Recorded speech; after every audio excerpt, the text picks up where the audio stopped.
Washington had a plan: apply tariff pressure on Canada, force adjustments, and tilt the economic balance back in favor of the United States. It sounded straightforward. It looked manageable. And for a while, it seemed to be working. But something went wrong with that plan. And the numbers coming out of official U.S. trade reports are now telling a very different story, one that nobody in Washington was prepared for. Because the pressure? It's starting to flow in the opposite direction. Let's start with the hard numbers, because this is where the story really begins. According to official U.S. trade reporting, American goods exports to Canada have dropped by over $13 billion, and U.S. goods imports from Canada have fallen by nearly $30 billion over the same period. Read that again. $13 billion down in exports, $30 billion down in imports. These are not rounding errors. These are not seasonal fluctuations. These figures represent a structural disruption, one large enough that they are now being formally presented directly to Donald Trump himself. That shift in tone matters enormously, because when data reaches the president's desk, it stops being an economic footnote and becomes a political problem. And it's not just goods. Trade in services, tourism, travel, cross-border spending has also taken a measurable hit. Demand patterns are shifting, supply chains are quietly restructuring, and industries that built their entire business model around seamless cross-border integration are now feeling sustained, ongoing pressure.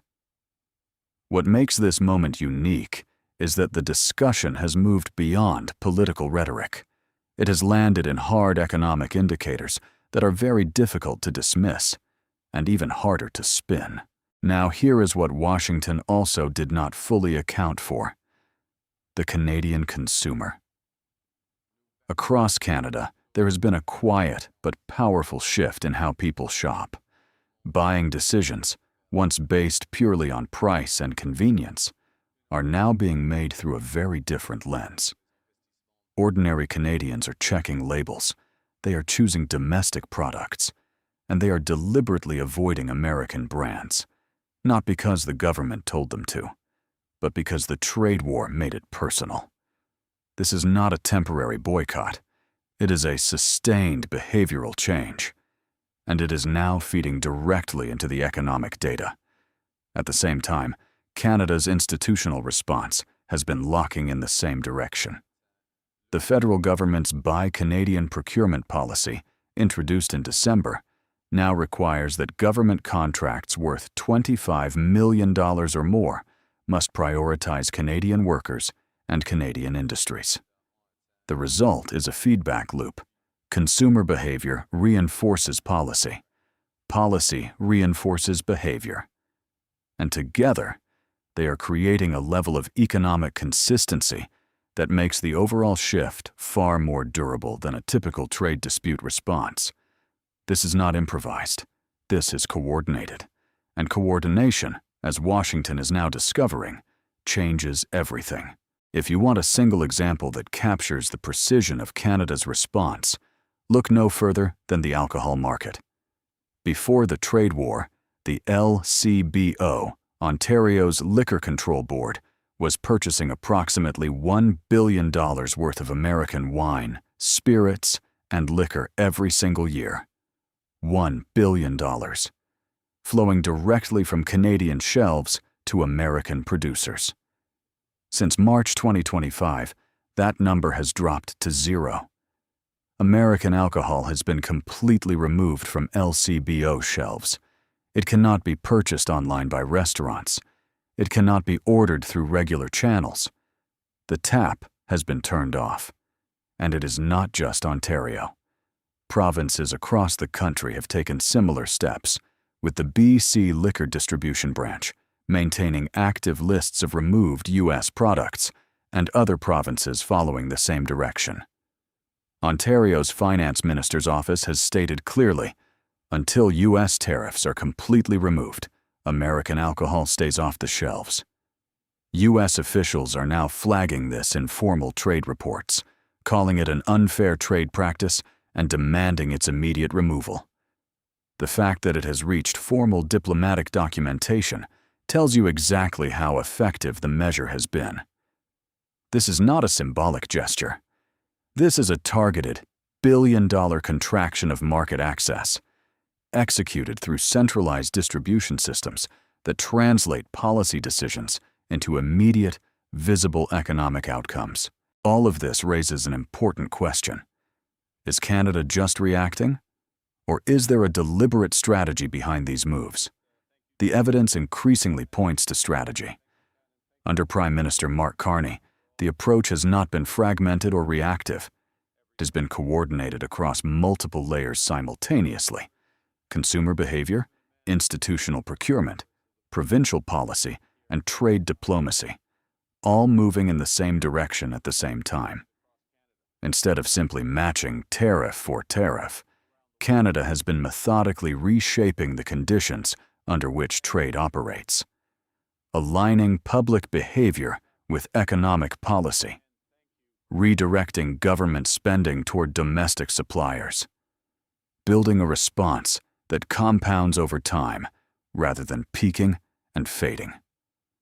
Carney has also made clear that the old relationship, the 4-decade era of ever closer economic integration with the United States, is fundamentally over.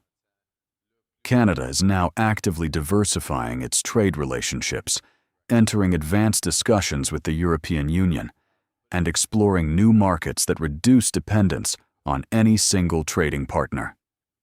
That is a structural repositioning, not a temporary measure, and it is one that will take years to fully unfold.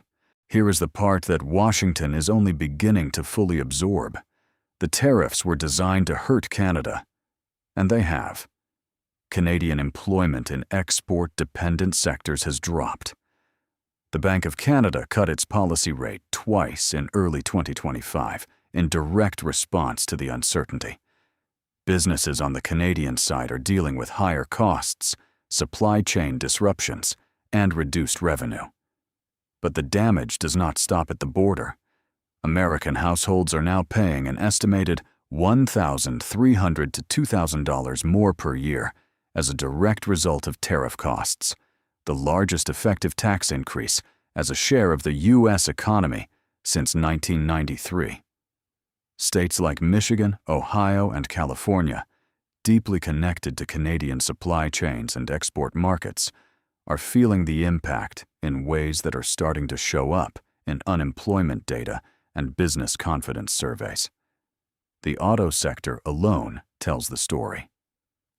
Because car parts cross the border multiple times during production, Canadian retaliatory tariffs have contributed to price increases of between $4,000 and $10,000 on some North American assembled vehicle models. Ohio exports nearly $20 billion in goods to Canada annually. Michigan's economic exposure is even deeper. And for these states, a trade war with Canada is not an abstract policy debate. It is a direct hit to jobs, income, and growth. So here is where we stand today. The original assumption in Washington was that economic pressure would flow in one direction, from the United States into Canada, and that Canada would eventually adjust and concede. What is actually happening is more complex. Canada's response has been broader, more coordinated, and more effective than anticipated. And the economic consequences of that response are now moving back across the border in ways that are increasingly difficult to ignore. The space for dismissing these effects is shrinking.